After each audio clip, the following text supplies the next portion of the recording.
All right. Good morning. Good morning. Welcome to another edition of the Monday Morning High Five. Myself, my brother Richard, my brother Darnell. We are here. It sounded funny when I said it. We are looking at Judges chapter 6. Continuing, we're looking at Gideon. We're looking at God is working through Gideon. He's calling Gideon. And so we're just going to jump right into it today, and hopefully our different points will kind of summarize what is happening in the scripture. So, Richard, you want to start us off? Yes. So looking at the text where we're at this point, Gideon like kind of gets his first assignment from God. And this is a big assignment. This assignment is to destroy the altar of Baal, which everybody in the land worships Baal. And so to destroy this altar, I was kind of thinking about it, it's like imagine, somebody destroying like the church where we go to and where we worship, like another group going in there and spray painting, destroying, our building. And we will go there and be like, what's going, like, who did this, and that's kind of in Gideon's first assignment. God tells him to do this. And Gideon, like, he knows this is a big task, this is a daunting task. And so he ends up doing it at night, which is kind of not weird, but it's just, God told him to do it, and he's like, okay, I'll do it, but let me do it at this time where nobody will really see me doing what God has told me to do. But that's not really my point. The point is, Gideon does it. He does destroy the altar and sacrifices a bull. He cuts down like what's considered to them like this sacred tree, this pole that goes along with the altar, and Gideon destroys it. And the bull is still there. And the next morning, the people wake up and they see it. And so they're like, starting to ask around, like, who did this? Who did this? And then they finally get to it. And I guess somebody, no, Gideon did that. It wasn't me. And uh, so the people show up to Gideon's father's house, and they're, telling his father, like, bring your son out here. He destroyed the altar. And his dad takes Gideon's side, and he realizes, um, like, what they've been serving is not the real God. So through Gideon's act of bravery of destroying the altar of Baal, which actually, as I was looking at it, the father was like one of the keepers of the altar. So he was supposed to actually like protect it. But through Gideon's act of destroying the altar, his father stood up and like, no, like we serve God, like we don't serve Baal, and basically took Gideon's side. And now that changed him, and now he started to remember the Lord and started to, want to serve the Lord again. And so we see, just like through this one act, it basically caused like his father, to remember God, to change and start to now live towards God, and turn and rebel from the God of Baal, which they were, worshiping at first. So that was just one of the things that stood out to me. Yeah, just to go along with what Rich is talking about, first, what I got from it is that you have to be willing to accept the assignment first. Um, God gave Gideon the instructions on what he needed to do. And, we can always jump to the point that, he added a little extra. He had the 10 men come with him. And, that could be a whole thing in itself. But obviously, we're not talking about that. We're talking about exactly what he did. And he fulfilled the assignment. He tore down the altar. And I think it goes along with what Pastor was talking about yesterday, what he's been talking about in this series. Like, we have to be, as Christians, when we're called, we have to be accepting to his call. And then after that, we have to be bold in the ministry. If you bring it over to today, um, everything is watered down now. People are scared to talk about certain things. People are scared of kind of what Gideon was. He was kind of nervous on doing it during the day because, oh, what is everybody gonna think when I do this, right? And we're in the Mhm. same boat today as people. A lot of people typically don't do anything or say certain stuff to certain people because they don't want to be looked at a certain way. You don't want to minister to somebody because you don't want them to look at you as that Christian dude that just only talks about God, and you know what I mean? So I think we all fall in that same category, but where we have to be the same um is, and where we have to be different, when God calls us to do something, we can't be afraid of what other people have to say, because God has a higher authority over anybody down here. That's one. And then two, where we have to be the same is that we have to be bold.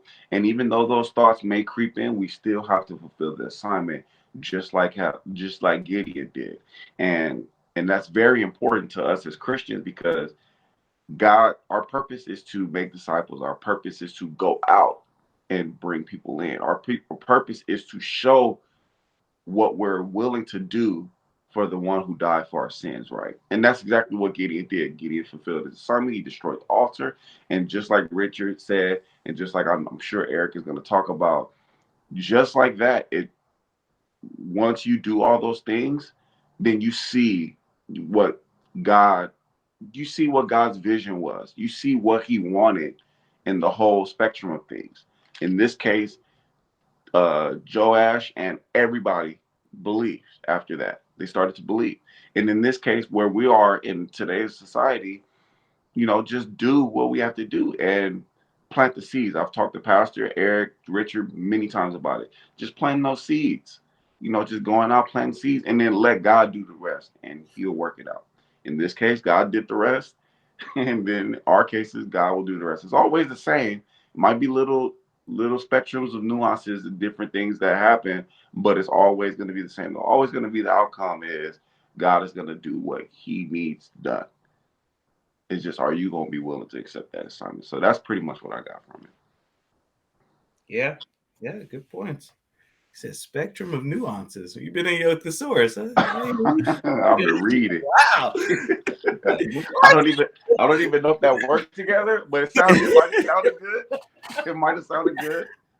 It just came to me. It just came. Hey, no, I'm just joking, but no, you're right. You're right. And what my one little addition to this, at the end of the third verses 33, 34, 35, we kind of see this recurring pattern when it comes to the judges, when it comes to how God uses the judges.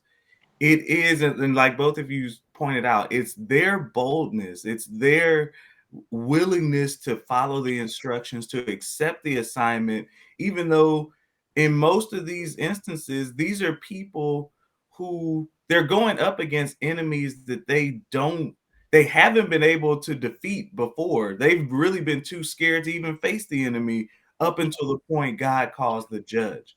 Right. And when God calls the judge and the people see the boldness of the judge, they start to rally behind the judge. And so in verse 33, the Midianites, they get together with the Amalekites and some other people, and they come and encamp. Before they would just come in and raid and leave, just come in real quick, take what they wanted and leave. Now they're coming and they're going to set up a camp. And when they do this, it says, verse 34, the Spirit of the Lord clothes Gideon, and he sounds the trumpet, and he gets the Israelites together. He starts calling for the different tribes, like, okay, now they're setting up camp. Like, this situation is going from bad to worse. We need to do something. Right. And the people are going to start responding, not so much because Gideon is like, oh no, we trust Gideon. Like, it's not so much that they trust Gideon, but Gideon is a reminder that, wait a minute, our whole situation is a situation that God orchestrated. We wouldn't even be here if it wasn't for God. So God must be using Gideon. Let's get behind him. Let's rally around him. And so you just see this ripple effect of his father Joash starts to believe.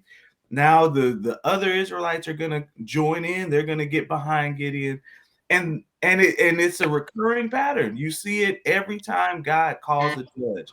Every time a judge accepts the assignment, there are people who are just waiting, like, oh, you're gonna be bold, you're gonna step out there. Okay, I'm ready to, I'll back you up, I'll follow.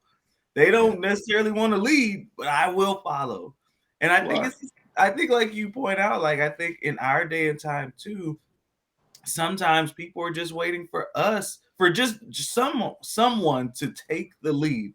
And if someone takes the lead, then other people will join in. It gives them uh courage to be bold. It gives them courage to go, you know what? Why am I just, why am I being quiet? Richard and I during discipleship, we were talking about Paul.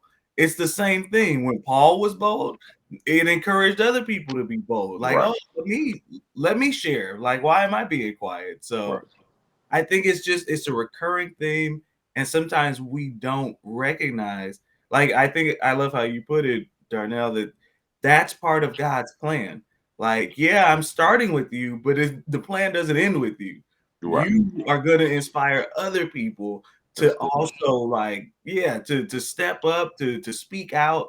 But if you don't accept the assignment, then I mean, God always has somebody, but He wants you to be part of the Right. plan. He wants you to step up. He wants us to speak out. So Right. yeah, that's what I saw in this lesson. Anything else from you? Either one of you? No? No? All right. So we'll end there. Next week we'll cover the sign of the fleece. Just another interesting interaction between Gideon and God. Even after what you would think was a pretty big victory for Gideon, there's still some. Well, God, okay, this is getting more and more serious. Right. I need to make sure now. Right. Don't leave me hanging now. So we'll kind of get into that next week if God says the same. The last 4 verses, 36 through 40. We thank you so much for joining us today. As always, we love to see your comments, love to hear from you. Let us know what you see, let us know what you think. And God says the same. We'll be back next Monday. You know.